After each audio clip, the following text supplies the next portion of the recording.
तैयारी करछन्ति विभिन्न शिक्षण कार्य से शिक्षण कार्य गुडी केउ श्रेणी द्वितीय में उद्दिष्ट तांकर विषय है भाषा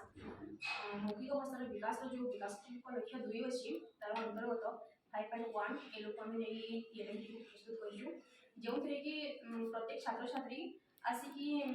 देखिबे भितरे सब कोन अछि पशु पक्षी देखिबे किंबा घर जहाँ भी चित्र अछि देखिबे तापर समानक मध्य आलोचना करिवे जो द्वारा चित्र भी अछि समानक भितरे समान आलोचना करिवे तापर जहाँ देखिले से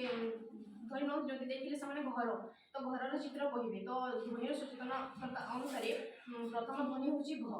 जहाँ को कि नहीं समान विभिन्न शब्द कहि पारिबे ध्वनिर सचेतनता हो पारिबो तापर प्रश्न भी परस्पर मध्य प्रश्न उत्तर भी समय करि पारिबे हमको देखानु कि बोले से भितरु शब्द बाहर छी ना केमती बाहर करियो आज्ञा ताको तो प्रथम हम लाइट जगह रखना को पड़िबो तापर जने पर जने आसी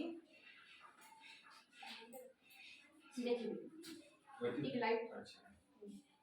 बॉक्स भितरे हमर विभिन्न अक्षर गुडी को अछि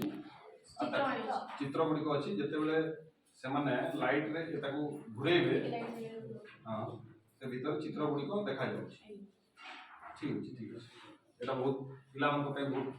बढ़िया मजादारिया खेल ठीक बहुत धन्यवाद।